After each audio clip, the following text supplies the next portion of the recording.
I will now call us to order. Welcome to meeting number 30 of the Standing Committee of Transport, Infrastructure and Communities. Pursuant to Standing Order 108.2 and the motion adopted by the committee on Thursday, February 3rd, 2022, we are meeting to study reducing red tape and costs on rural and urban Canadian airports. Today's meeting is taking place in a hybrid format, pursuant to the House Order of November 25th, 2021. Members are attending in person in the room and remotely using the Zoom application. We have joining us as witnesses from the Aéroport de Montréal, Martine Massé, Vice-Président. Martin Massé. Sustainability. Air Transport Association of Canada, John McKenna, President and Chief Executive Officer. Calgary Airport Authority, we have Carmel Hunka. I hope I pronounced that correctly. If I did not, please take the time to correct me when it's your turn to speak. Vice President, People, Risk and General Counsel. And from the Vancouver Airport Authority, we have Trevor Boudreau, Manager, Government Relations. First, I'd like to apologize to our witnesses who are joining us today for starting so late. Unfortunately, votes went long in the House, and we're going to try and make up time as we go throughout this committee meeting. So we'll begin with the opening remarks with Aéroport de Montréal for 5 minutes. The floor is yours. Merci beaucoup, Monsieur. Thank you very much, Mr. Chair, and good day, elected members of Parliament. Like other Canadian airport authorities, Aéroport de Montréal, ADM, is a private, community-based, not-for-profit organization. We are responsible for the management, operation and development of Montreal Trudeau Airport, YUL, and Mirabel International Airport, YMX, based on its lease entered into with Transport Canada in 1992 that expires in 2072. Governed by an autonomous board of directors made up of professional and independent managers, ADM receives no government operating subsidies and generally finances its own infrastructure and other projects from the funds it generates internally and its debt. ADM, at its 2 airports, employs around 500 people. With a view to having ADM fulfill its mission to benefit its community and, down the road, hand over state-of-the-art infrastructure to the Government of Canada, our lease sets out rights and obligations of both parties. Moreover, ADM is required to comply with various processes such as those laid out by the Canadian Impact Assessment Agency to develop its lands. The rights and obligations work hand in hand. Canada's airport regime or model is based on the ability of our airports to borrow, make necessary investments, and so provide, in our case, Greater Montreal with adequate infrastructure. ADM is a private company managing public services with the following mission. With a view to sustainable development, connect Montreal to the world through our passion and our talent, provide outstanding, safe and efficient service, and continue to develop our facilities, contribute to community prosperity as we grow the vitality of the Greater Montreal area. ADM intends to succeed in all its sectors of activity, airport, real estate, and commercial services, and develop both of its 2 sites to their full potential. YUL Montreal Trudeau is a hub for domestic transporter and international passenger transportation. It's the main gateway eastward from the Great Lakes to the regions of Quebec. Until the first quarter of 2020, YUL was growing, committed to being an efficient platform for its air transport partners and world-class airport services. YUL benefits from an international airline traffic service that makes it an enviable hub of northeastern North America. YUL supports more than 50,000 jobs in Quebec and contributes $6.8 billion to Quebec's nominal GDP. With over 200 businesses on site, we're a driver of economic activity. In 2019, YUL had a total of 152 scheduled and seasonal destinations, 90 international, 30 USA, and 32 Canadian, including 13 within Quebec, served by 34 carriers. It was the 3rd largest airport in Canada, over 20 million passengers annually, and the largest in terms of proportion of passengers to and from international destinations. On some metrics, YUL is already doing as well as or better than in 2019. We expect to be back to pre-pandemic operations and performance by 2024. After over 2 years of a pandemic, YUL is expected to quickly regain its status. YMX Mirabel, however, is a growing aeronautics hub. Among its partners are aeronautics industry leaders and world-class companies. It's an industrial and logistics hub and is hosting an emerging transport electrification sector. This dual role involves unique challenges for ADM managing two airports, challenges related to team expertise, additional costs, two sites with widely differing missions. Despite these differences, there is no distinction in our lease between YUL and YMX. In particular, we're charged the same rent by Transport Canada. Until 2020, the revenue generated by YUL was making up for YMX's operating deficit. But since the pandemic, YUL is no longer generating sufficient revenue to cover YMX's extra cost. We've got other challenges. We're the airport authority with the highest payments in lieu of taxes, PILTs, in Canada. In 2019, this represented $36.4 million for YUL alone, 16% of operating expenses, and a cost per passenger of $1.79, compared to $1 or less for all other major airports. In 2020, with a drastic drop in number of passengers, this cost has risen to $6.44 per passenger. In 2021, $6.65. For years, we've been sounding the alarm about this inequity, but have received no support from the three levels of government. In addition to the costs of maintaining and operating two sites, paying a single unified rate to Transport Canada, and paying the highest PILT of any major airport, ADM, when it was created 30 years ago, also inherited the oldest terminal in Canada. The main section of YUL actually dates back to the 1960s. Finally, the federal government's assistance through the Airport Critical Infrastructure Program was beneficial, but this program is now closed, and no additional funding was announced in the last budget. Since the pandemic, which drastically affected the organization's finances by piling on additional debt of nearly $1 billion, ADM must continue its investment program so that YUL's infrastructure continue to meet the needs of Montreal. ADM must build a REM station for which it must assume $500 million of the $600 million project while investing massively to reduce greenhouse gas emissions and thus contribute to decarbonization of all airport facilities. This is an enormous challenge for the next decade. Without reviewing Canada's airport model, it will nevertheless be important to consider the new requirements since airports were privatized in the 1990s. These are new challenges and an opportunity to improve the Canadian airport model inasmuch as we give ourselves the means to do so. Thank you. Thank you very much, Mr. Massé. Transport Association of Canada, Mr. McKenna. Mr. McKenna, the floor is yours. You have 5 minutes for your opening remarks. Thank you. Good afternoon. Good afternoon. Bonjour. The Air Transport Association of Canada has represented this country's commercial air transport industry since 1934. Our 175 members are engaged in all levels of commercial aviation and flight training in every region of Canada. Our membership ranges from very large international and transborder carriers, regional carriers, flight training organizations, and the Canadian air transport support industry. L'objectif premier des deux. The obvious focus for the past 2 years was to get through the pandemic. And now we're recovering in a vastly different socioeconomic environment where consumer behavior has been forever changed. Not only is it extremely difficult to predict the future demand for air travel, but our industry and the traveling public are facing cost increases that could also completely alter the demand. Services at the department, at airport security, and at customs are only adding to the chaos.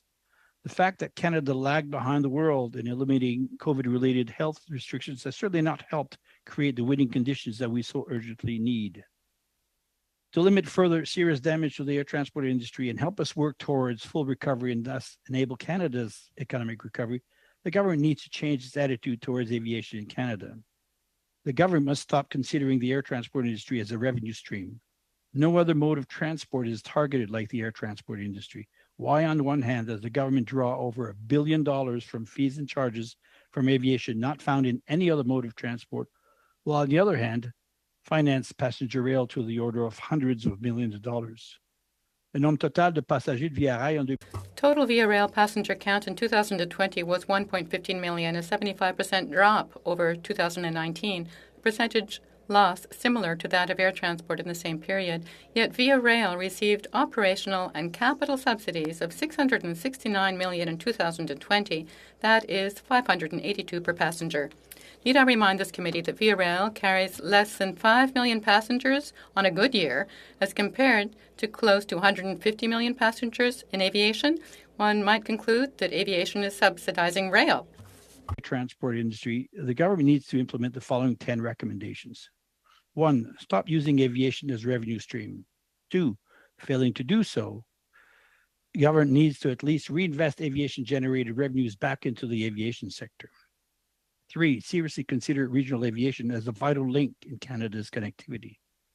4, invest in regional and northern air infrastructure, as the user pay model just can't sustain operations in these regions that depend almost entirely on aviation. This is the key to their ability to provide the service needed to support the unobstructed flow of passengers throughout Canada. Not only do the remote and northern airports offer a vital socioeconomic link to the rest of Canada, but many of them are important feeders of international passengers to and from other Canadian airports. 5, establish a federally backed funding program for all students attending the designated learning institutions offering professional flight training or post-secondary institutions providing Transport Canada approved air transport maintenance engineer programs that are accredited by the provincial acts, such as the Ontario Private Career College Act. This would help attract the increased number of pilots and maintenance trainees so desperately needed to address future shortages that are already on our doorsteps today. 6, the Minister of Immigration needs to fix the backlog and processing of student visas and work permits in the world of aviation. 7, privatiser l'AXTA. 7, privatize CATSA at no cost to the air transport industry or their passengers. In other words, abandon the idea of imposing a $600 million price tag for assets already paid many times over by passengers through the air traveler security charge. 8, consider NAV Canada as an essential service and support it financially should it sustain another catastrophic drop in revenue because of a national crisis, rather than force it to increase fees to air carriers. Spending money on politically motivated projects such as high-frequency rail that traffic volumes will never justify or financially sustain, the government needs to develop, in cooperation with industry, a national air transport policy focused on multimodality. This would yield economic, connectivity, and environmental benefits. And 10, finally, keep in mind that air transport is now a way of life, in fact, a way of survival for many, not a luxury, but an economic enabler. Thank you, je vous remercie. Thank you very much, Mr. McKenna. Next, from Calgary Airport Authority, we have Carmel Hunka. The floor is yours. You have 5 minutes. Thank you, Mr. Chair. Good afternoon, members of the committee.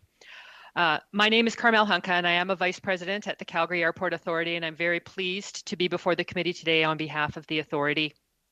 I want to open by stating the experience we provide to guests at YYC Calgary International Airport relies on multiple partners to ensure travelers are provided a smooth and efficient experience. These include airlines and our government partners such as Transport Canada, CATSA, CBSA, and FAC. YYC Calgary International Airport has adapted and continues to effectively adapt to changing measures and emerging concerns at airports. Creating positive travel experiences for air passengers involves all partners doing their part. With this in mind, the Calgary Airport Authority is pleased with the federal government's recent announcements removing mandatory random testing for arriving international air passengers and making use of the ArriveCAN app and masks optional. The removal of these last restrictions allows Canadians to travel free of restrictions, consistent with the rest of the world, and allows our industry to be in a strong position to recover. Like other airports across Canada, the pandemic has had an enormous impact on our operations. In 2019, we welcomed 18 million passengers to the Calgary International Airport and generated $8 billion of GDP, an all-time high. As the pandemic hit, the impact to our airport was catastrophic. Total passenger volume fell to 5.7 million passengers in 2020 and only slightly recovered to 6.3 million passengers in 2021. But we are on the road to recovery. In 2022, we are estimating passenger volume will more than double from 2021 to 14.3 million passengers traveling through our airport over the course of the year. A welcome improvement, although still well below the 2019 level of passenger volume. We're proud to report that YYC was the most recovered major airport in Canada, with passenger volumes in July and August reaching 2019 passenger volumes. The stronger we are at YYC, the greater our contributions are to the city, the region, and the country as a whole. A huge success story for YYC was the implementation of virtual queuing for our security screening points. Known as YYC Express, virtual queuing involves passengers signing up online up to 4 days in advance of their flight to secure a space in line at one of our security screening points. This allowed YYC to spread passengers out to some of the less busy screening points during the peak periods, alleviating wait times. YYC Express gives passengers a stated time in the queue, providing certainty and minimizing time in the security screening line. YYC Express was very successful, such that now other airports in Canada will be implementing and adopting the technology for their own versions of this virtual queuing. But this virtual queuing was implemented and funded solely by the Calgary Airport Authority. We pay for the staff to manage the queue, to scan the QR codes, and to implement the technology associated with the queuing. We funded YYC Express at the same time as we were required to take on almost $300 million in additional debt during the pandemic, an investment in providing a more efficient experience for our guests.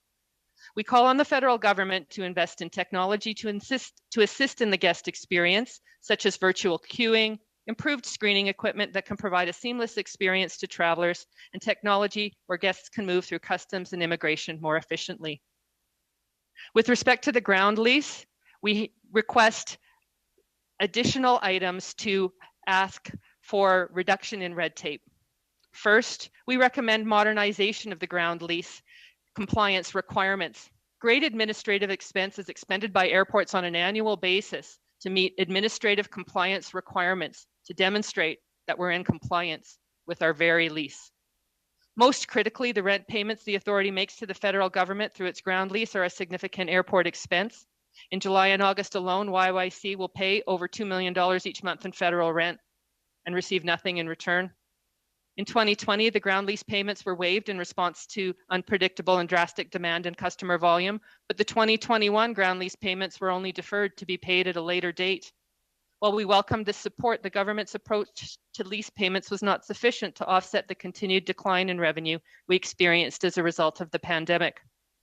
As its tenant, the authority is looking for the federal government to reinvest its ground lease rent payments back into the airport through investments in environmentally sustainable core infrastructure, and we ask for reintroduction of funding for critical capital projects through the National Trade Corridors Fund or reintroduction of ASIP.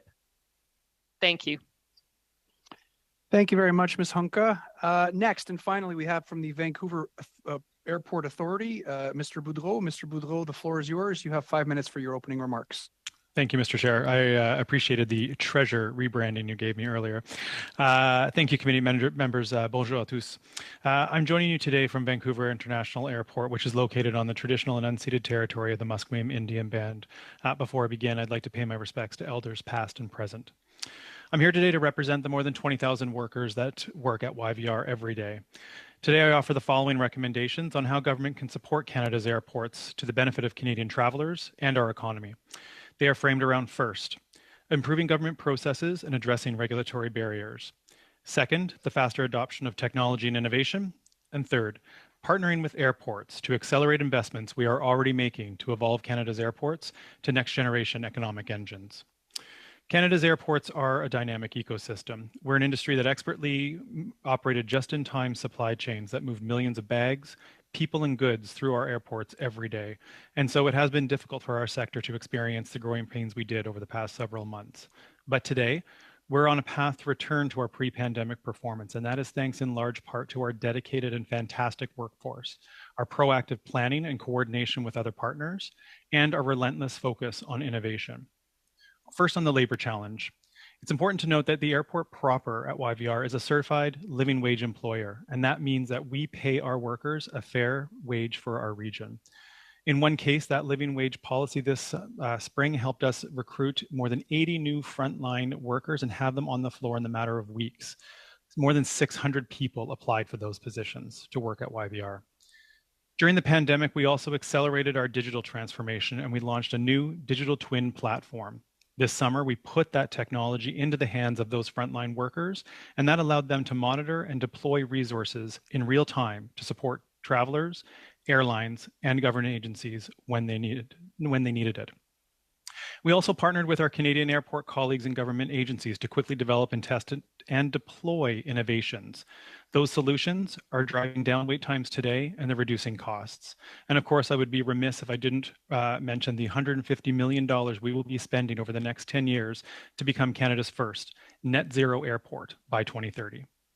So how can government support us further? On our first recommendation, YVR strongly encourages the federal government to remove the regulatory barriers that impede modernization of traveler security screening processes that are currently overseen by CATSA. The reality is that Canada's security screening regulatory structure is outdated and does not allow Canada to evolve to the risk-based approach to passenger security screening we need today and that we see with our other G7 peer countries. Specifically, rewriting the security screening measures is needed to start afresh. Importantly, the simplification of these regulations will create the operational flexibility our partners need to improve security throughputs, all without impacting the critical security function that frontline security screeners offer. Furthermore, there is an urgent need for the Government of Canada to work with the US government and reopen Nexus enrollment centers in Canada. The Nexus program has grown significantly over the past several years and is incredibly well subscribed by Canadians. And yet today, Canadians can't obtain a new Nexus card, nor can they renew their existing enrollment. On our second recommendation, YVR has clearly demonstrated how we can use data and digital solutions to improve our operational performance. In addition to launching our own digital twin platform, all of the airports in front of the committee today are collaborating and rolling out new innovations. I'll draw your attention to the virtual queuing for security screening that Carmel mentioned just a moment ago. That was piloted at Calgary International Airport, and as Carmel mentioned, was a tremendous success. It's now going to be launched at all other large airports in Canada very shortly, and I'm proud to announce that YVR Express will be launching next week for our passengers. There's an immediate opportunity for the federal government to join us, to explore further innovations and deploy them quickly. And on our final recommendation, we are going to be living in a supply-constrained world for the next decade, and as a result, we need to make significant joint investments in Canada's infrastructure. At YVR, during the pandemic, we identified the need to expand and enhance our cargo and logistics throughput. And so we are actively putting $150 million of capital in place right now to expand YVR's air cargo operations. And that is for the benefit of Canadian cargo carriers.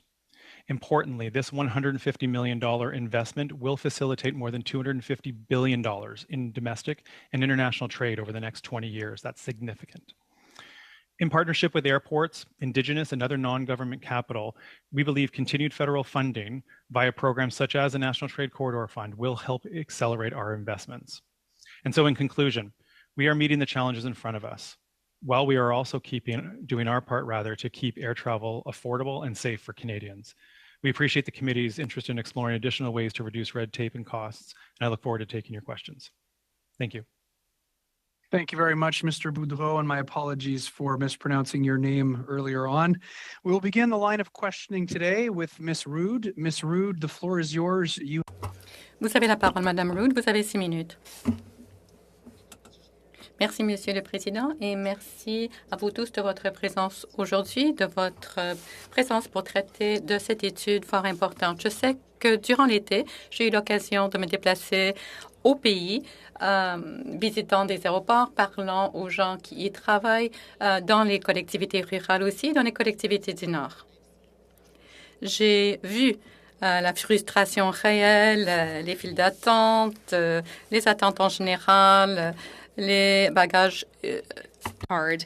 We are seeing all of these things are contributing to an unhappy experience for many Canadians across this country with travel. And thankfully, we've seen in recent days that the government is finally having some clarity on getting rid of all of the COVID mandates and dropping COVID mandates so we can get back to regular travel in Canada, and also seeing our economy hopefully pick up with international travelers who have been hesitant to come to Canada thanks to having to use the ArriveCAN app or because of the vaccine policy. So just a question for and I'm not sure who would want to respond, maybe perhaps some of the airports. I heard, sir, you were talking, YVR is talking about making greater investments, and I'm just wondering how the airports plan to deal with the surge in passengers that we're going to see probably very abundantly, very quickly now in the coming days with the restrictions removed, because I know a lot of people I've talked to in other places that have been waiting to come to Canada to visit relatives are very eagerly hoping to get on a plane very quickly. So I'm just, if you could tell us what you plan to do to help alleviate some of these stresses, or what the government could do in the very short term to help alleviate some of the stresses right now. Thank you, MP Brood. We're very excited to welcome them back to Canada and to YVR. It's important for the committee to acknowledge that YVR did not experience the significant impacts we saw at other airports across Canada, and to a certain degree, that was because of the way that air travel did rebound earlier this year. But it is also thanks to some careful planning and investments that we made in advance of the pandemic, but also during the pandemic. So one project that we were able to complete during the pandemic was a $300 million expansion of our international arrivals facility or international arrival area. And that's been helpful for us as we've seen the airplanes rebound. In our customs hall, we did a lot of work with CBSA and partnered with them quite closely to fit out the customs hall with our kiosk technology. That was an innovation that was developed at YVR a number of years ago and has actually been rolled out at airports across Canada, including Halifax, Winnipeg, Edmonton, and others, Quebec City as well. As we look to greater technology, we are very supportive of moving border processes to outside of the customs hall, and certainly applications such as ArriveCAN for its intended use, which is to facilitate advanced declarations that everyone has to do when you enter Canada via air, are helpful. This summer, we partnered with CBSA on a platform that is now loaded onto our kiosks that allows for that advanced declaration and cuts travelers' wait time in the customs hall by half. And importantly, we see that reduced wait time, even for large families where some folks might be technically savvy and have done an advanced declaration, and maybe mom and dad don't know how to use technology, and so the children have to help them, or perhaps they have small kids, they can facilitate there. So we see a huge opportunity to continue to partner with government agencies on those technology solutions. Thank you. I'm wondering if Ms. Hunka would like to comment on that as well, what you're doing in Calgary. Do you plan to bring in more? Is there a plan in the future to help alleviate the border issues by bringing in more border guards? Because I hear that was a concern in Vancouver. You have a great big hall now to bring in international passengers, but that's not going to help with the delays if we don't have enough border guards at the airports waiting to process them. Thank you for the question. And like Vancouver, the Calgary Airport did not experience some of the challenges that recently occurred with the surge of passengers. But we are very mindful, and we have a very strong relationship with our port director for CBSA. As a result, we have been able to assist CBSA through the provision of additional staff in the customs hall to be moving the passengers quickly through the kiosk system and into the appropriate lines. So that is the approach that we've taken, is really to partner and to staff up in some of those areas to help assist and move the passengers along. As Trevor indicated, though, with respect to the technology advancements, certainly it would be helpful if the e-declaration or the advanced declaration online aligned with the system would not require passengers to have to go through the process twice. So you go through the process on your app, and then you go to a kiosk, and then you have to confirm all the questions a second time. If we could get past that so that we only had to respond to those questions once, that would certainly alleviate and move passenger traffic more quickly, and is something that we would be advocating for.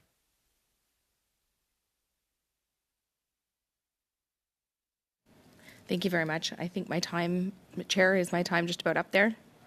17 seconds left, Ms. Rood. I will see. You want to allocate it to the next speaker? I will Great. allocate Thank you it. very much. Thank you very much. Much for those appreciated. Next, we have Mr. Rogers. Mr. Rogers, the floor is yours. You have 6 minutes. No. Thank you, Mr. Chair, and welcome to our guest today. I just want to note that, of course, for the last 3 years sitting on this committee, we heard many witnesses talk about the airline industry during a very difficult period at the peak of the pandemic, and certainly when the airline industry was going through some very difficult times.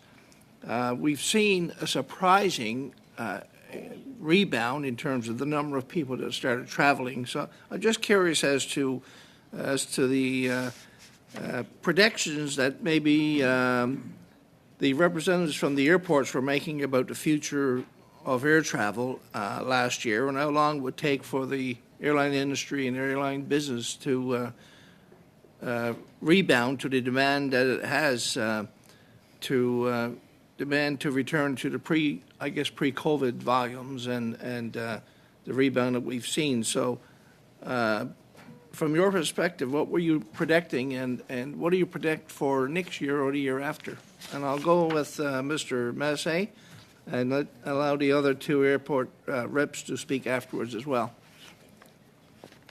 Well, thank you for your question. I mean, during my first intervention, I was very clear that we're expecting that the return to pre-pandemic will be as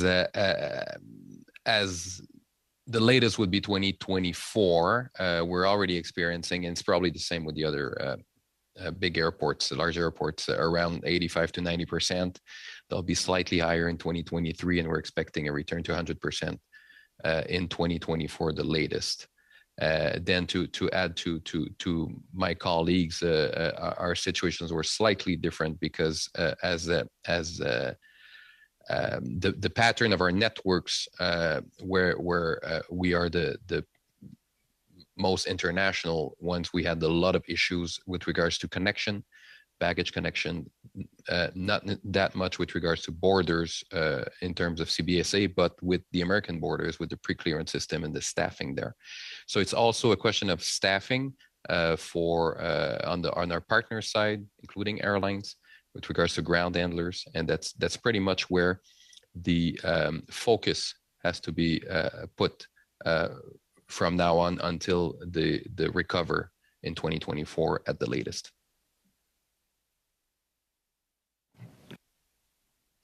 And I'll just jump in with respect. Yeah, with respect to Calgary, yes, we are predicting 2024 as well. We were originally predicting 2025, but recovery has come back more quickly. I think it's really important for the committee to appreciate and understand that while Calgary didn't experience the same challenges as Montreal or Toronto, the airports are an ecosystem, and what occurs in one airport affects all the other airports. As air carriers are impacted, as departures are impacted from Montreal and Toronto through the ecosystem to Calgary, we are impacted with the service we deliver. And so it's really important that we consider the ecosystem and supporting the entirety of the ecosystem as we move forward. Drew?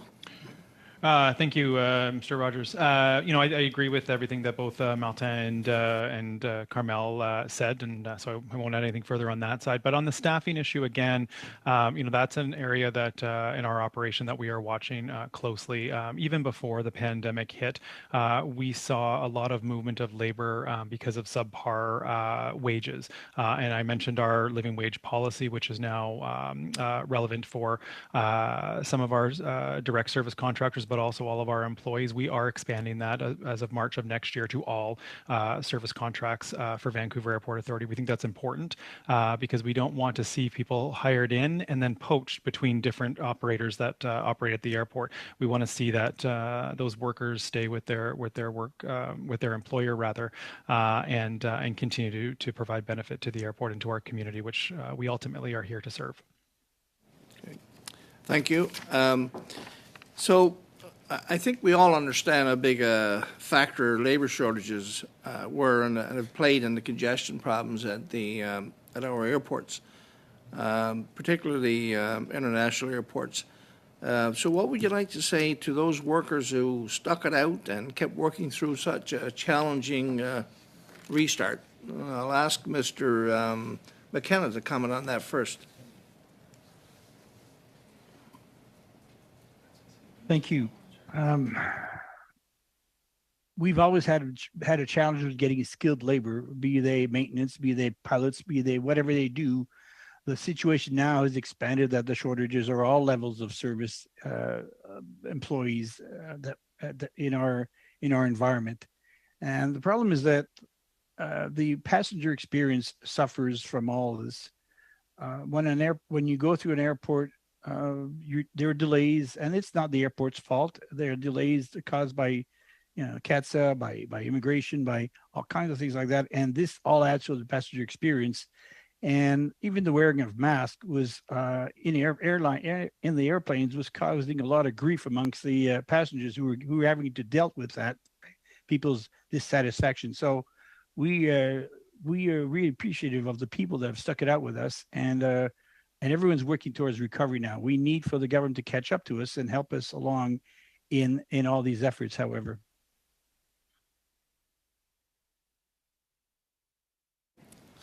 Thank you. I think I'm out of time, Mr. Chair. Yes, thank you very much, Mr. Rogers. Next, we have, prochainement, nous avons Monsieur Barcel-Duval. Monsieur Barcel-Duval, la parole est à vous. Vous avez 6 minutes. Merci beaucoup, Monsieur le Président. Ma première question va être pour Monsieur McKenna. Jusqu'à plusieurs membres du comité jusqu'à présent ont parlé. My first question is for Mr. McKenna. For a number of years, we've been talking about the effect of the pandemic on the sector. Given the study that we have undertaken, we can think of the effects of the very high costs imposed by NAV Canada, the effects on air carriers and other airport structures, services. I think you touched on that in your opening remarks. Do you think we should go beyond that, though? There's NAV Canada, of course, and perhaps I could let you speak to that, but it's as though the federal government seems to think that airports are a revenue generator rather than being a service that serves the community. Could you tell us more on that? Yes, everyone in our sector is very upset given that the government did not help NAV Canada. NAV Canada being an essential service that has asked the government to help them out because they, too, were losing about 90% of their revenue. And the government said, well, look, you're a private company, manage. Such that NAV Canada had to raise its fees by 29%. And all these higher fees, and not to mention the higher cost of fuel, slows down our sector and is a real problem for us. So I do think the government should have helped NAV Canada, given the circumstances it was facing. It might at least have ensured that service fees were paid for its own aircraft and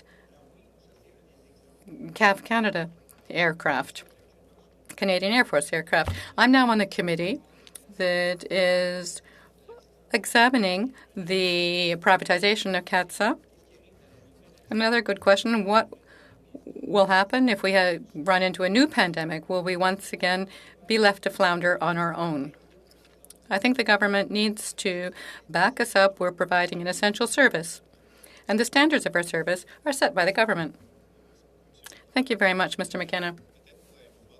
Perhaps for YUL, Montreal Trudeau Airport, we have seen over the summer some evaluations that weren't the best of our Canadian airports, Toronto, Montreal, to the effect that we are among the worst in the country when it comes to long queuing, long delays.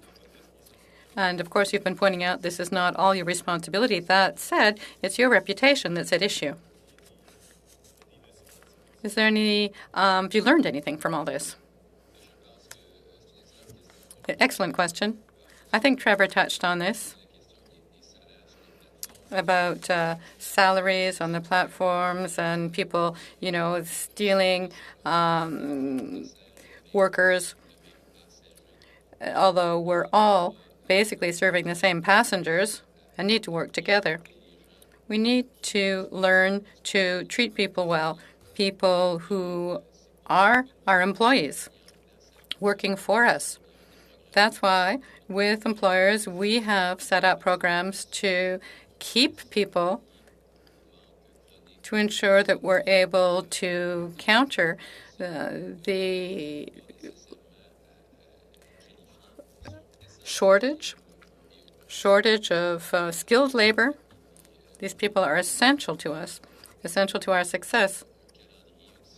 It's really important that we have a good flight schedule up on our platforms that is well supported not only by flight teams, including the pilots, but also by the ground teams, the airline company or a service agent who's working closely with that airline. We need to work together.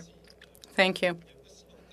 Not long ago, we heard in our committee some CATSA representatives, as we often hear government representatives, and at that point we had asked them about the new standards, these standards for passenger rights that have come into effect, and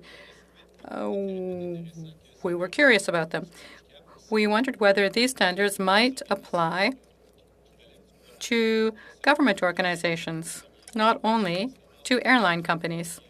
Because now we've got airline companies forced to provide a certain level of service, a reliable service, that the government itself doesn't seem to insist on for itself. So I thought that was a strange kind of message for the government to be sending. So what do you think of this, Mr. Massey? Mr. McKenna as well. My organization does not have an opinion on this. I have nothing to share with the committee on this right now. The aim, of course, is to provide service to passengers in as timely a fashion as possible. We know that since the pandemic, the level of expectations of passengers at all points in their servicing, queuing, and so on is lower than it was before. It's important to work quickly with passengers, ensure they're not queuing, that they're served quickly. I have nothing else to say at the moment. Mr. McKenna. Thank you. Des délais d'offres de services à Transport Canada et ailleurs au gouvernement qu'on n'a jamais eu dans le passé. Des délais qui dépassent l'entendement, que ce soit pour des cartes d'accès aux endroits restreints, les certifications type pour les pilotes, les renouvellements des licences de pilote, les examens professionnels, les tests pilotes qui doivent prendre des tests de façon récurrente, la certification des aéronefs, toutes ces choses-là, c'est des délais qu'on n'a jamais connus. Et il n'y a pas d'explication de la part du gouvernement. Et nous, ça retarde notre prise. Si les compagnies annoncent qu'ils font des achats d'équipements, mais tant et aussi longtemps qu'ils ne sont pas approuvés.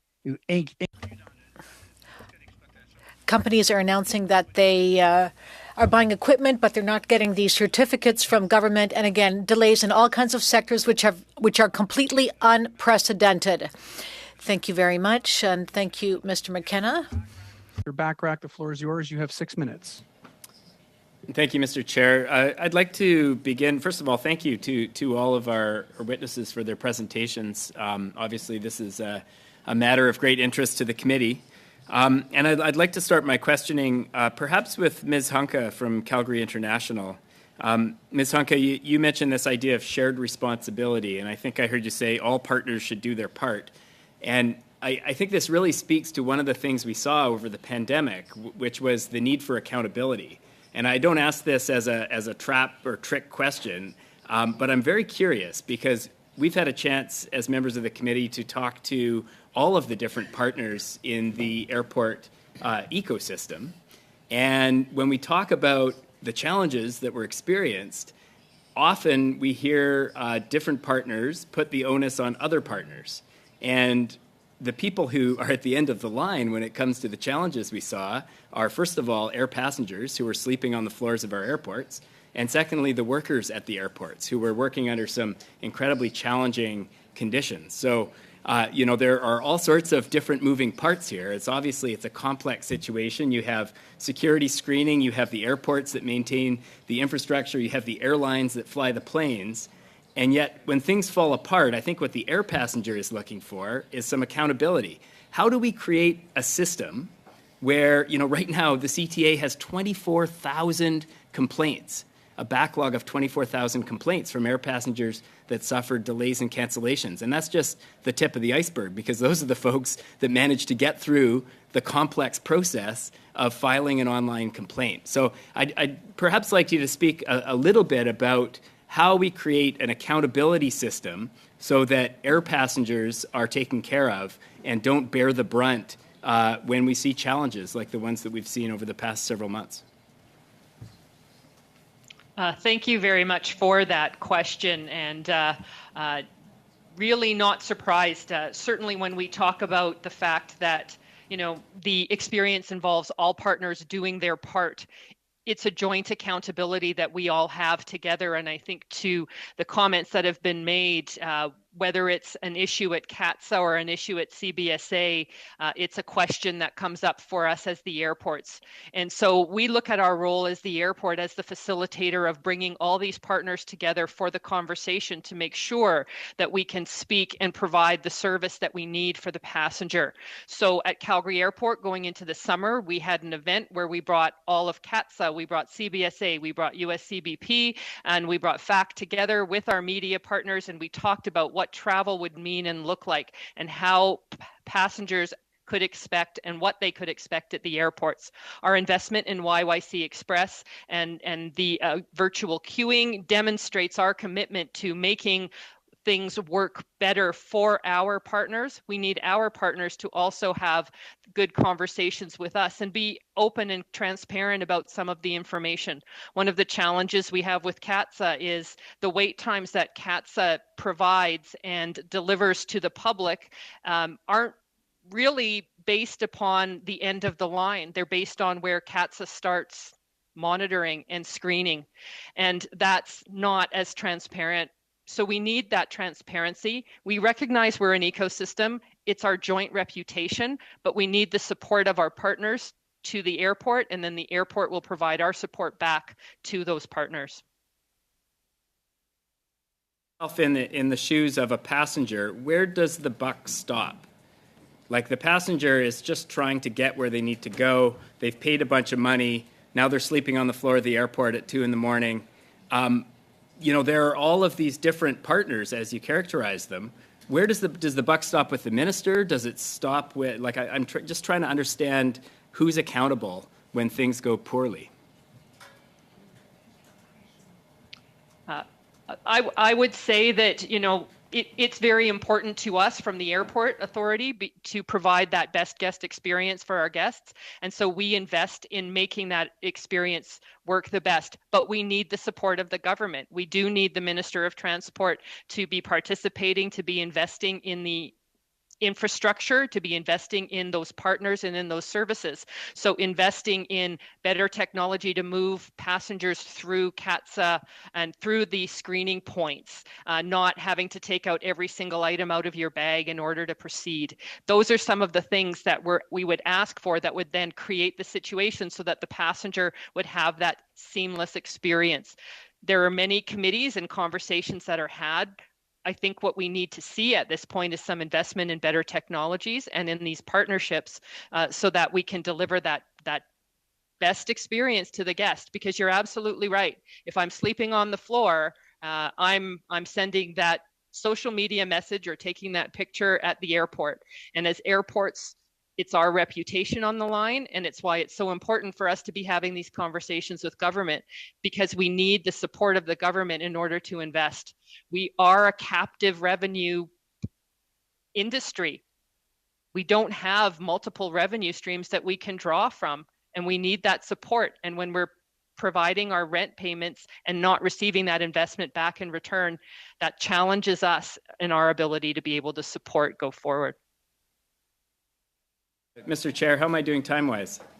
20 seconds left. Mr. Oh, Bachrach. boy. I wanted to ask Mr. Boudreau about living wages and subpar wages, but maybe I'll wait until the next round and yield my time. Back to you, Mr. Chair.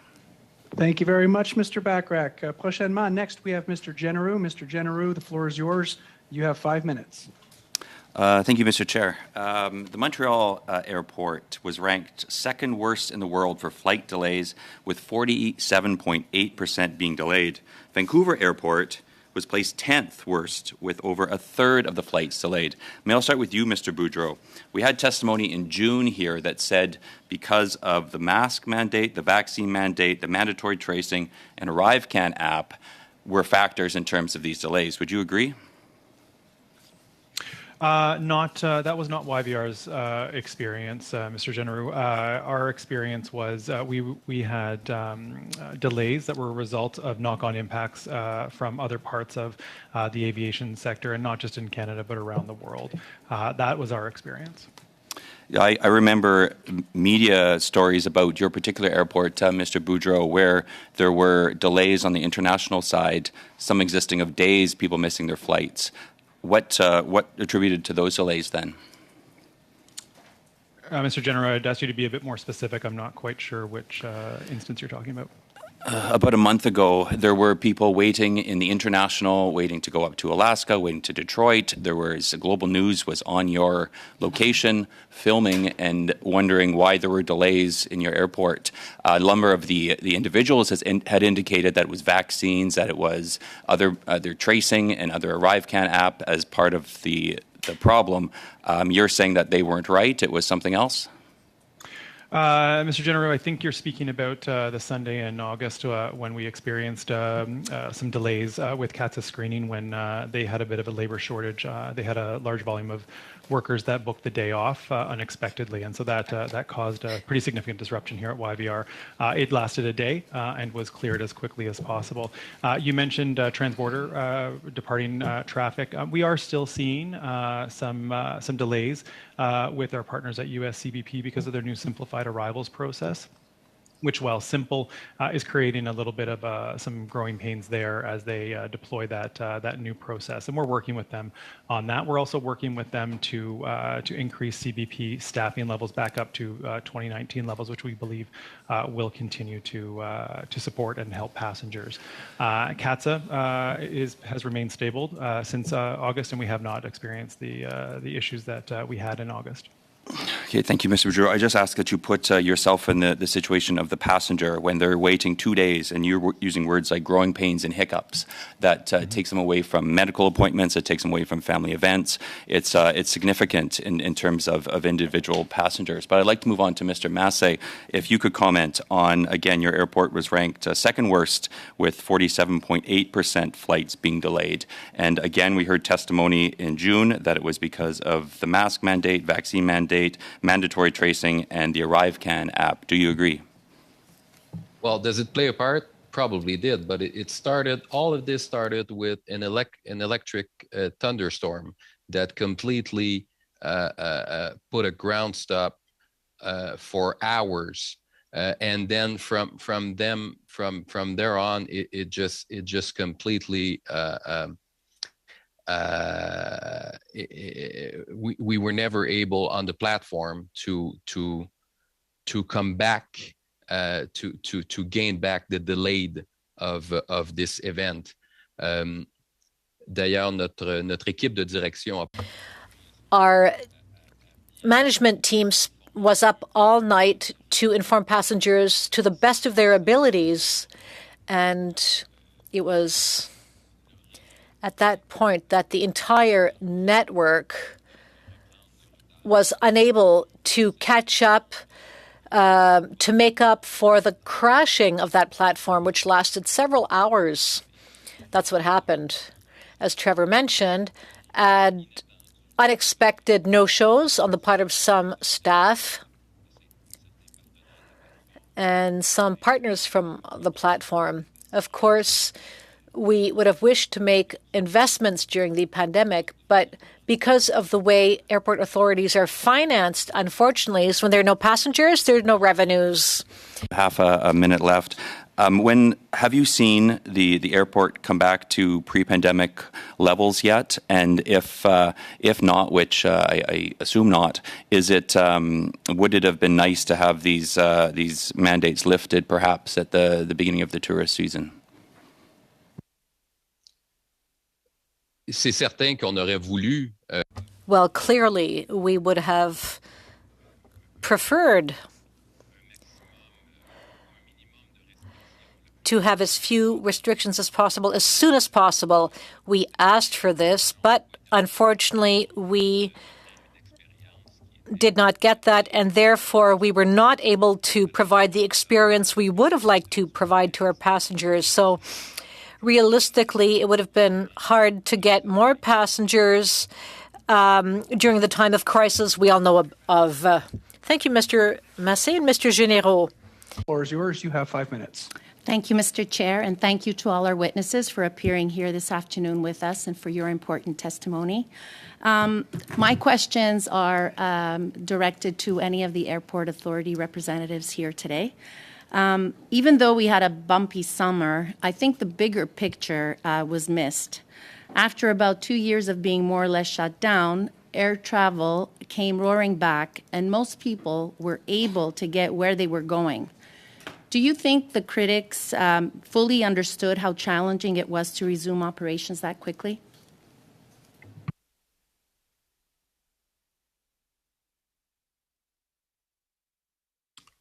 If Martin and Carmel are okay, maybe I'll start the answer. I see a couple of nods. Thank you.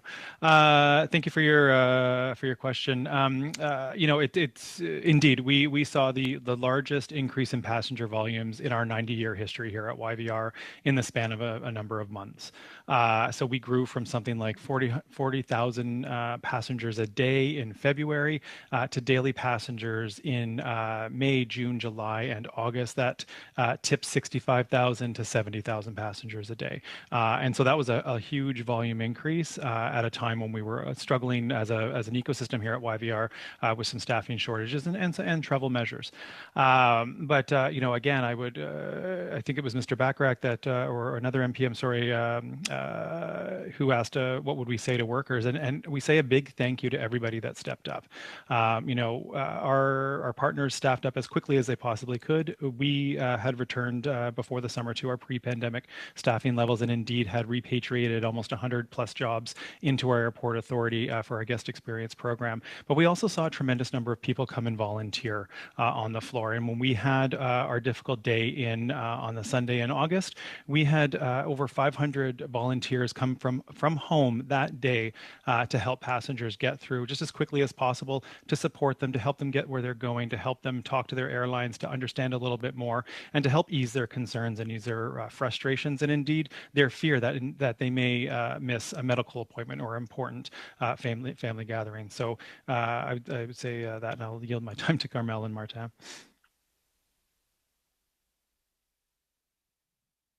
I think I would jump in and just provide one additional piece of context with respect to the rapid return, and similar to the issues that are being faced with respect to passport offices, we at the airports are also facing these issues with respect to our pass offices and the ability of new employees and new staff members or returning staff members to receive their restricted access in identity cards, the RAIC, and the time to process those has increased, and that has put additional pressure on the system and is another item that I think has impacted the staffing issues that have been faced at airports with all levels, whether that's with CATSA, or whether that's with our airport employees.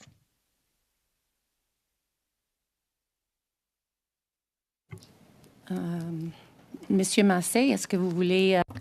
Mr. Massé, do you want to make a few comments? My colleague just mentioned. Okay, great. My next question is, what updates can you provide on the state of labor shortages in the air sector today? And how do you think that the Christmas holiday season will go, and also next summer?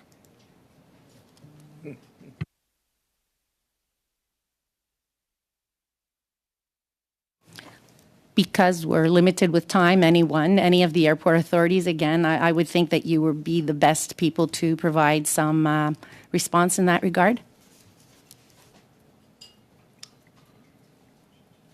Go ahead, Carmen. Yeah, I can provide a little bit of additional perspective. We definitely are seeing stabilization of some of the labor shortage issues that some of our partners were seeing.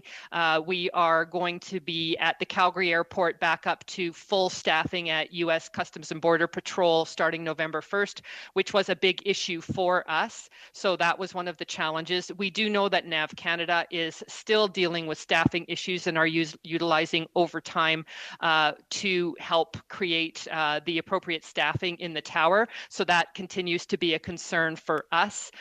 Certainly, we have been fairly consistent. Our biggest challenges at the Calgary Airport, quite honestly, were with respect to, I would say, some of the lower skilled types of labor that we need.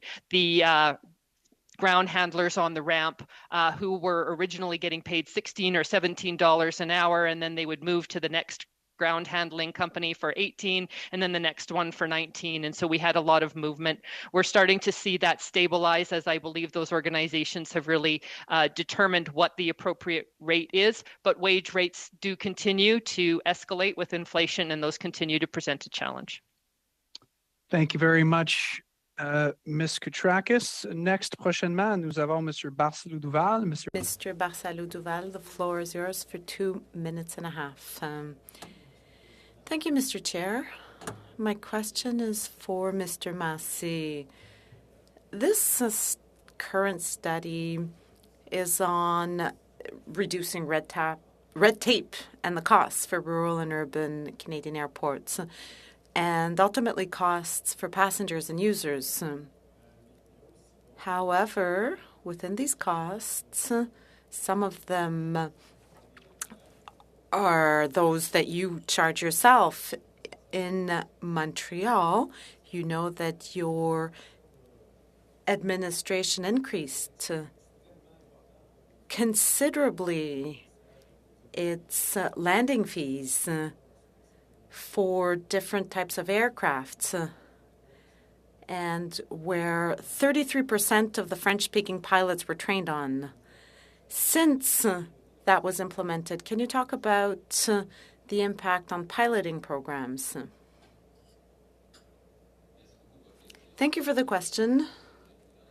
I'll be safe or err on the cautious side with my comments to avoid any litigation, but we have increased landing fees at the International Airport of Mirabel because this is an international infrastructure that requires management and certain fees that come with that maintenance.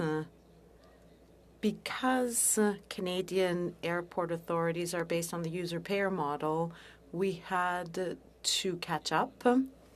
And you do realize that given the type of tenants we have, safety is extremely important. It is at all times, but especially in Mirabel, because we have defense aircraft, the A220 and cargo planes with smaller aircrafts as well that are all part of our safety management system, but they can lead to incidents, which is why it's extremely important to manage this platform properly. When I was talking about the piloting schools, we talked about 540 and 38,000 to operate an aircraft for takeoff and landing. I want to understand where that drastic increase comes from in such a short period of time. And on the other hand, a third of the French-speaking pilots were trained on your end, but there's a shortage of pilots. And didn't you think of the impact that that measure could have? As any other industry, you have to understand that piloting schools can adapt. Unlike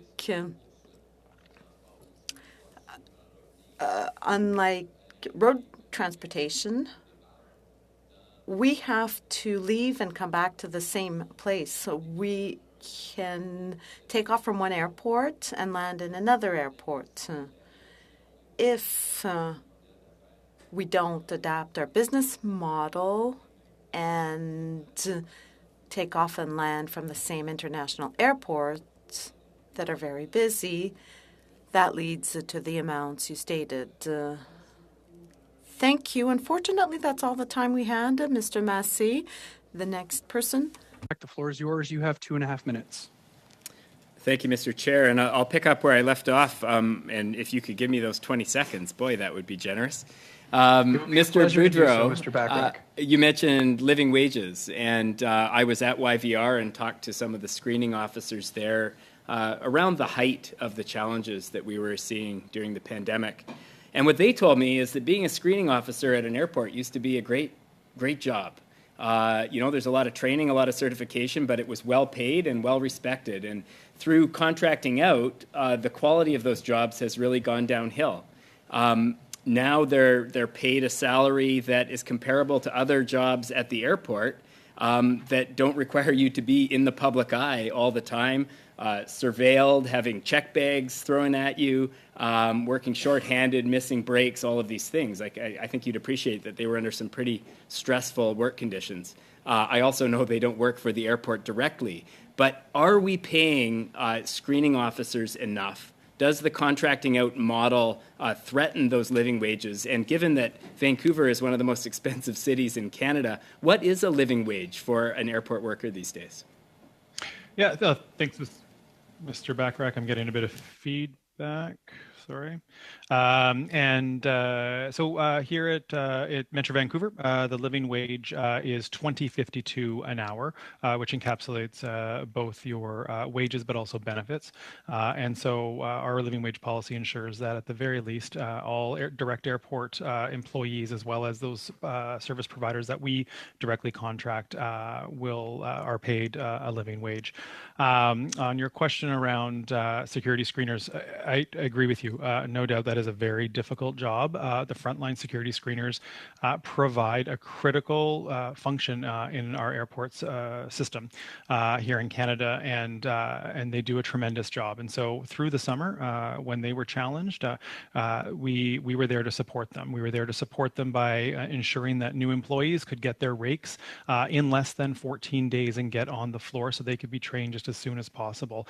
They are highly trained and highly skilled workers. It requires some time to get them onto the floor and working at their full potential, but we're doing our part to support them. When they were challenged by staffing, which created long lines at the airport, we were there to support them and to get folks ready for the screening process, make sure they didn't have extra liquids in their bags, make sure that they took out their liquids and were prepared for the process, just to try and make it as smooth as possible. And we encouraged our travelers to be sensitive to the screeners because they do such an important job here at the airport. Thank you very much, Mr. Boudreau. Thank you very much, Mr. Bachrach. Next, we have Mr. Muse. Mr. Muse, the floor is yours. You have 5 minutes. Thank you, Chair, and thank you to all the witnesses here today for your testimony. I'd like to talk further, or ask some questions further of Mr. McKenna. You talked about how the inefficiency of government services, almost how the aviation sector is sort of treated as a cash cow by the government, and we appreciate your 10 recommendations. I think those will be helpful as we consider your testimony and the testimony of others in writing this report. But I want to zero in because this report is about both reducing red tape and costs, and there's a massive cost impact we can see coming down the track that's going to impact I would think, the aviation sector and airports, and that is the tripling of the carbon tax that has been proposed. And I don't know if you have any comment on that, or if you could talk about the economic impact of that to airports and the aviation sector. Yes, well, the air transport industry has come a long way as far as reducing its carbon footprint through the improvement of engines and the materials used and so on. But we are faced with a carbon tax. We are faced with excise taxes. We're faced with all kinds of taxes. Now the government wants us to, within a few years, go to alternate fuels. This week's spec is going to cost us will add another 20% to our cost of fuel probably in the short term.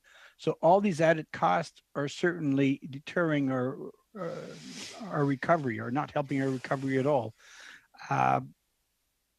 But yes, the carbon tax has been came along, and it's increasing every year, and it's very, very significant impact on the cost of travel. And of course, government taxes over and above that on fuel taxes, regardless of the carbon tax, are very important.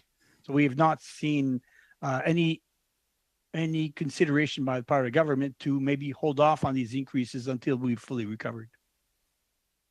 Yeah, 20% at a time when you're trying to recover is certainly significant. Along those lines, in terms of cost and economic impact, do you have a dollar figure or a GDP impact, perhaps, of some of the other things that have been experienced, which are the flight delays, the cancellation of flights, the impacts that will have on travel and the travel industry?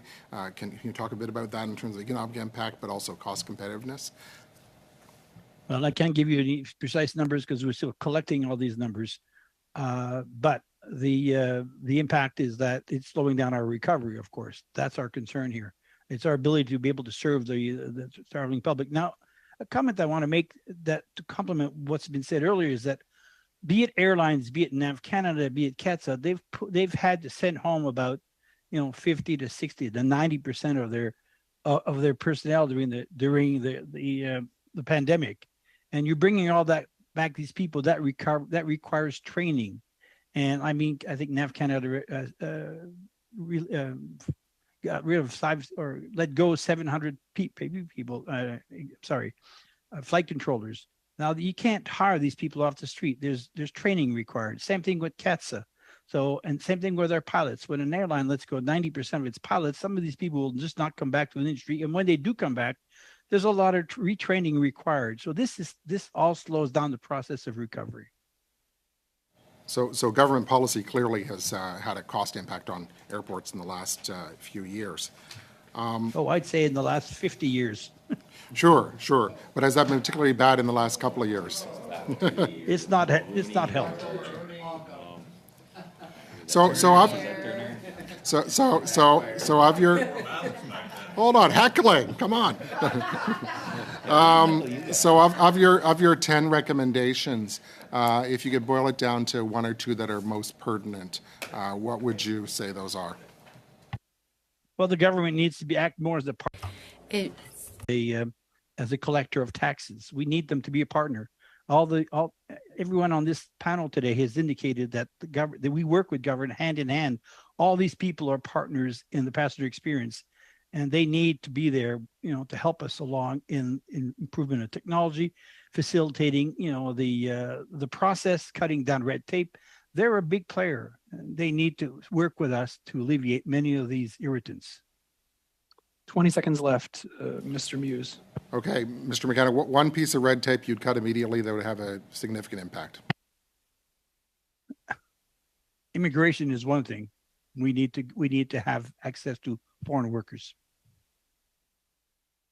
Thank you very much, Mr. Muse. Thank you very much, Mr. McKenna. Next, prochainement, nous avons Monsieur Now we will hear from Mr. Iacono. Mr. Iacono, you have the floor, and you have 5 minutes. Thank you, Mr. Chair, and I would like to thank our witnesses for being with us here today. Mr. Massé, are there any physical limits to the amount of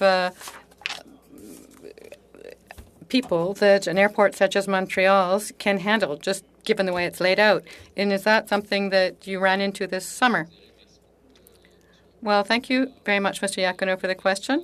Well, I can say that the biggest issue at Montreal-Trudeau Airport isn't our capacity, our airline capacity. We can continue to work through the end of our lease in 2072 with both parallel runways. We have about 220 movements of airports on those two runways. Heathrow has the same layout and handles many more arrivals and departures. About the infrastructure itself, of course, there is a certain space we have. You can't push the walls out and you can't ensure physical distancing as we had to during the pandemic and receive more passengers. So biometrics will be a possible solution to that, and that's what we're suggesting. As for physical limits, an issue there really is access to airports. The land access to airports. How do you get there by car, for example? That's the bigger issue. Thank you, Mr. Massé. Mr. Boudreau, throughout the world, and especially in Canadian airports, we have seen serious problems in the last few years. So what new technologies could be used in Canadian airports to improve matters? Thank you for your question. And with your permission, I will respond in English, my first language. I did that right, according to the interpreter. Thanks for the question. I think, I talked a lot about the digital platform that we developed here at YVR. That was an investment of $4.5 million over the last couple of years. To put that into context, we, ahead of the pandemic, were planning to spend about $9.6 billion over the next 10 years on infrastructure. That digital platform is allowing us to make best use of the existing assets that we have today and will increase our throughput both on the passenger side, but importantly, as we look at our supply-constrained world, it will allow us to better utilize our infrastructure for the benefit of Canada's supply chains. And I talked a little bit about the investment that we're looking to make that will help spur $250 billion of trade and investment over the next 20 years. And so those digital solutions will help us both on the passenger front, but also as we continue to be the economic engines for Canada. Thank you. Monsieur Massé, est-ce que vous voudrez ajouter quelque chose là-dessus? Mr. Massé, would you like to add something? I have nothing to add. I agree with my colleague. Anka, you've highlighted in your opening comments with great success the technological advancement in screening protocols and the effective use of data systems. Very interesting remarks in an era where data is so important. Nonetheless, data collecting has its risks when one fails to protect its privacy. I'm just wondering what protocols are set in place to ensure the protection of personal information. Thanks. Thank you very much for the question. And certainly the protection of the personal information of guests and passengers is critically important. And the use of those technologies needs to really address that. We need to partner with those organizations that have been successful in making sure that they are protecting that technology, that they have the processes in place to continue to monitor and moderate those technologies as we move forward. We also need to understand where we are collecting and holding that technology and where that technology is being utilized for the purposes of moving people through the flows in our airports and then is destroyed and no longer available and no longer accessible. And so those are the strategies that I think we would need to be thoughtful about. We know that that is an issue, but I also know that a lot of these technologies and understand these technologies aren't collecting and holding the information. It is utilized at a point in time and then it is gone from the system. So those are the kinds of things we need to be mindful about. Thank you. Monsieur Massé, est-ce que c'est pareillement chez vous? Mr. Massé, the same for you? Yes, indeed. That's our view as well. We need to know, all of us need to know, that airports today have very few data really very little data compared to European airports. We're not sharing that much data, which makes it more difficult to use the new technology. And this is the sort of file we'll need to address in future. Given that security is a real big issue, there's real risk there, not only for airports themselves, but for the country. You can see around the world that as soon as there's a conflict, airports are targeted. So this is something that we'll need to address in future. Thank you, ladies and gentlemen. Thank you, Mr. Iacono. House Resources, we do have a hard stop today at 6:30, so we have 2 more rounds of questioning. The first will go to Mr. Dowdle for 5 minutes, followed by Mr. Chahal. So, Mr. Dowdle, I turn it over to you for 5 minutes. Thank you very much, and I want to thank all of the speakers and guests here today for your testimony. I want to take an opportunity to thank all those that work in the sector as well. I know that it's been a frustrating time, longer than we probably needed, but I certainly want to thank them because a lot of the reasons why people were yelled and screamed at wasn't actually their fault. So it was basically government rules and regulations. So I guess I want to go back. I heard a comment a little bit earlier from, I guess it was from Mr. McKenna, about the government and being a partner. And it's often said the only ship that doesn't sail is a partnership.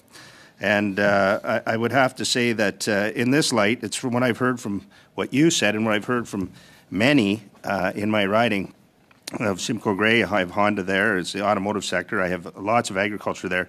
They're just saying that they're not having the opportunity. Decisions are made without consultations to see exactly how it is going to affect their industries. Can you elaborate how it's been for you with the ministry, and do you get meetings? Because what I'm hearing from you is frustration. Thank you, sir. I would say yes, especially in the pandemic. I mean, I think that the people at Transport Canada did their very best to help to accommodate us, but they were not part of the decision-making process as far as measures being imposed on our industry. So we had no one at the table defending our position. In other words, saying, hold on, what you're suggesting just can't be done in the timeline that you're asking us to do it. So I think Transport Canada was certainly helpful in relaying these messages and relaying back our messages, perhaps. But we felt that the people making those decisions were not at all aware nor concerned about their impact on our industry. It's been a very frustrating time as far as that goes. Thank you for that. I guess I have another question. I guess when it comes to forecasts of how things are going to go in the future, I hear from people in my constituency that they're having a tough time now. So I don't know if when we talk, there's been talk in the newspapers as well that perhaps there may be a recession. I don't know in your forecasting for your staffing levels, for things of that nature. Like right now, it's busy. People want to get away. They've saved up some money. But what is the long-term thought process of the industry? And I guess what I'm going to is when you look at your rents that are there, how that's going to affect you moving forward. Who is this question addressed to, sir? I guess anybody who has a thought on that.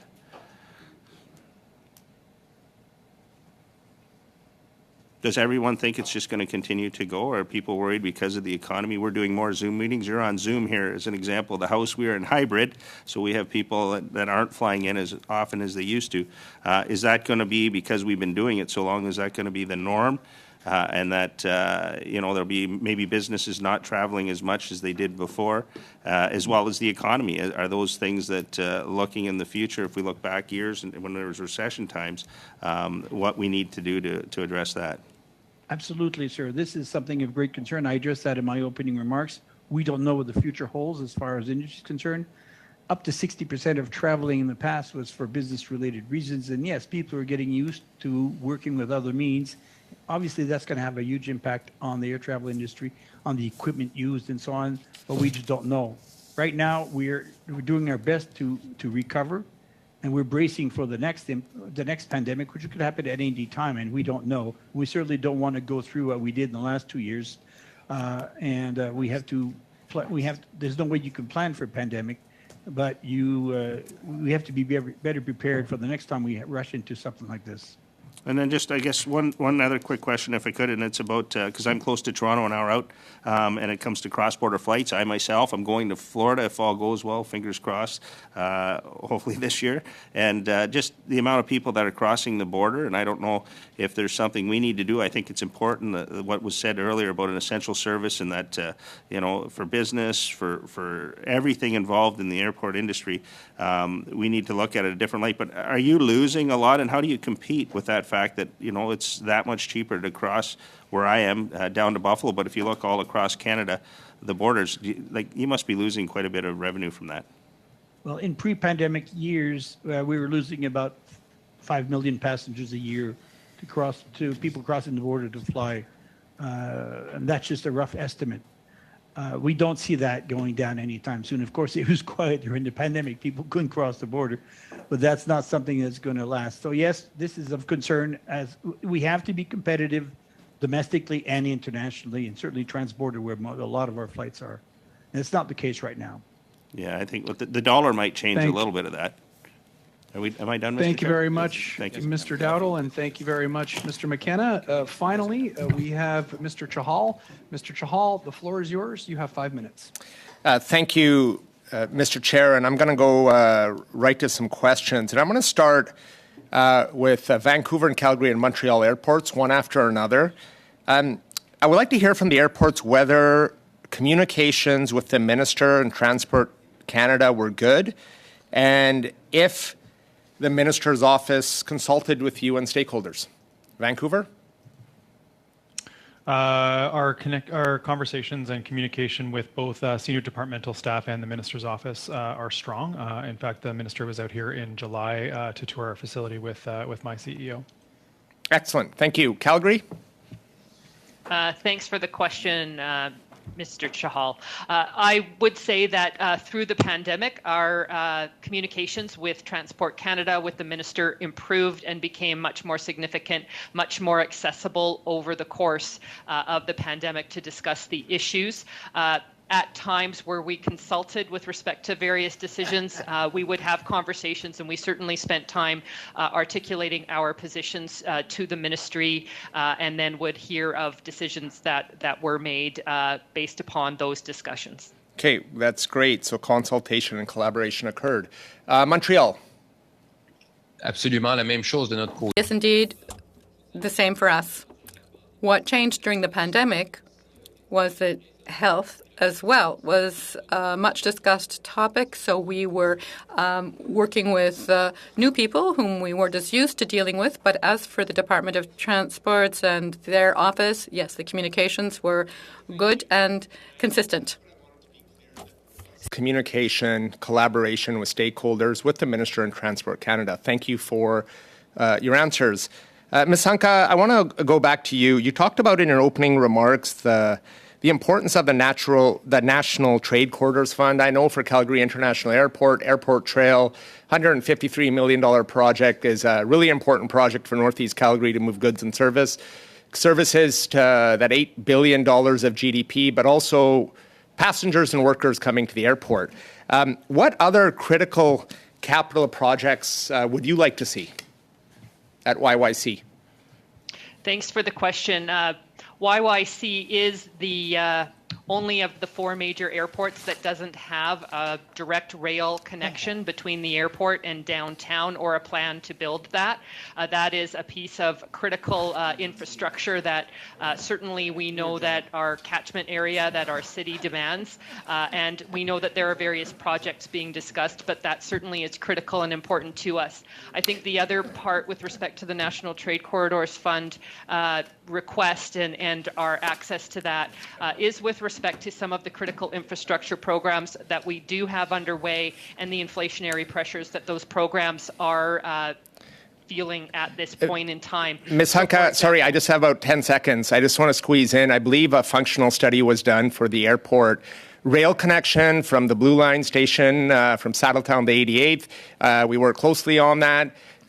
Do you think that would alleviate issues for labor and passengers to quickly and efficiently get to the airport? And how are discussions ongoing? Is that study complete?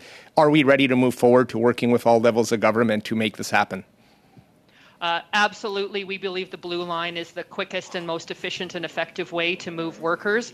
Definitely would bring in workers with respect to the cargo facilities and the other areas of the airport and the workers that are at the facility. We have had strong conversations, and we believe that Blue Line could be, if funded, could be ready to go and effective. Thank you so much, Mr. Chair. Do I still have time for another question?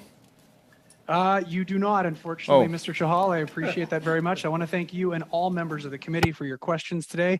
And I want to thank Mr. Massey, Mr. McKenna, Ms. Hunka, and Mr. Boudreau for your testimony today and for contributing your time to this very important study. I wish you all a great rest of your day. This meeting is now adjourned.